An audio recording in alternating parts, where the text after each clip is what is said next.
போன இடத்துல என்ன நடந்துச்சு அப்படின்னு சொல்லிட்டு நிலா கேட்க, அவங்கள தனியா கூட்டிட்டு போய் பல்லவன் வந்து நடந்த விஷயத்தெல்லாம் சொல்றாரு. ஏன் சந்தாவோட அப்பா ஏதாவது சண்டை போட்டாரா அப்படின்னு சொல்லவும், சண்டைலாம் எதுவும் போடல அண்ணி. ஆனா ஒரு மாதிரியா பேசிட்டாரு அப்படின்னு சொல்லிட்டு பல்லவன் ஃபீல் பண்றாரு. இந்த மாதிரி உங்ககிட்ட எதுவும் சொல்லக்கூடாதுன்னு சொல்லியிருக்கு. அதனால நான் சொல்லல. எதுவுமே நான் உங்ககிட்ட சொல்லல. எல்லாத்தையுமே மறந்துடுங்க அப்படின்னு சொல்லிடுறாரு.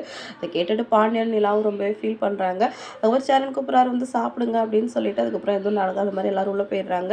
இப்போ வழியில கார்ல போயிட்டு இருக்கும்போதே சோழன் கிட்ட நிலாவோட அப்பா இருந்துட்டு ரொம்ப நக்கலா, என் பொண்ணு என் வீட்டில் எவ்வளோலாம் வசதியாக வளர்ந்துருப்பா, ஒரு டிவி வாங்குறதுக்கு பட்ஜெட் போட்டு வாங்குற நிலமையில இருக்கா, அப்படியும் அவளால் வாங்க முடியல. அந்த நிலமையில தான் நீங்கள் வந்து அவளை வச்சுருக்கீங்க. அதனால நான் என்ன சொல்கிறேன்னா, நான் சென்னையிலே ஒரு ஃப்ளாட் வாங்கி தரேன், எல்லா பொருளும் நானே வாங்கி போட்டுடுறேன், அங்கே போய் வந்து நிலாவோட தனி கொடுத்தனம் நடத்துங்க அப்படின்னு சொல்லவும், சோழன் அதுக்கு எதுவுமே பேசாமல் அமைதியாக இருந்துடுறாரு.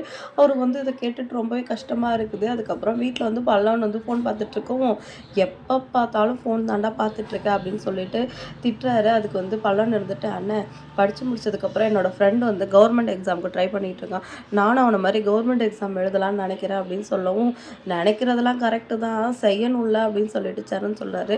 அதெல்லாம் நான் செஞ்சுடுவேன் அண்ணன், நீங்கள் என்ன நீ நினைக்கிறீங்க நிலாவை கேட்க, நிலாவும் சூப்பர்ரா, கவர்மெண்ட் வேலை கிடைக்கிறது எவ்வளோ நல்ல விஷயம் தெரியுமா, முயற்சி பண்ண கண்டிப்பாக நீ ஜெயிப்ப அப்படின்னு சொல்லிட்டு பல்லவனை மோட்டிவ் பண்ணுறாங்க. இங்கே பல்ப் வாங்கின கையோட நேராக சோழன் கிளம்பி பாண்டியனோட கடைக்கு போயிடுறாரு. என்னடா என்ன விஷயம் அப்படி சொல்லவும், இல்லை நான் தான் சொல்லுவேன், குழந்த மாதிரி வந்து எல்லாத்தையும் பேசிட்டேன்னு சொல்ல மாட்டேன் அப்படின்னு சொல்லவும், என்னடா உன் மாமனார் ஏதாவது சொன்னாரான்னு கரெக்டாக சொல்லிடுறாரு. எப்படி நான் கரெக்டாக சொல்கிறேன் சொல்லவும், நீ உங்கள் மாமனாரோட போனேன், இப்போ நேராக கடைக்கு வந்திருக்க, வேறு யார்கிட்ட பேசியிருக்க போகிற அப்படின்னு சொல்லிட்டு பாண்டியன் சொல்கிறாரு. அதுக்கப்புறம் நடந்த விஷயமே சோழன் சொல்கிறாரு. இந்த மாதிரி எல்லா பொருளும் நான் வாங்கி போடுறேன், நீங்கள் போய் நிலாவை கூட்டிகிட்டு போய் குடும்பம் நடத்துங்க போதுன்னு நக்கலாக பேசுகிறாரா, எனக்கு அசிங்கமாக போயிடுச்சு.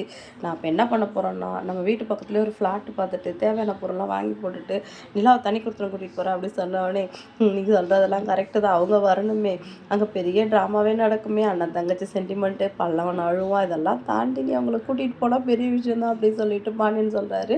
டேய் என்னடா அப்படி பண்ணுறேன் சொல்லவும், சரி சரி நீ நினச்ச மாதிரியே நடத்து அப்படின்னு சொல்லிட்டு பாண்டியனும் அப்புறம் சப்போர்ட்டாக பேசிட்டாரு. அதுக்கப்புறம் சந்தா வந்து சரணுக்கு கால் பண்ணுறாங்க, நாங்கள் கொஞ்ச நேரம் இருந்துட்டு கிளம்பிடுவோம் அப்படின்னு அழுதுகிட்டே பேசவும், நீ அழுதுட்டு பேசாது, உங்கள் பண்டித் தான் சொல்லியிருக்காருல உனக்கு இப்போ கல்யாணம் பண்ணக்கூடாதுன்னு சொல்லிட்டு, அதுமாரி உங்கள் அப்பா கல்யாணம் பண்ண மாட்டார் அப்படின்னு சொல்லிட்டு சரண் சந்தாக்கு ஆறுதல் சொல்கிறாரு.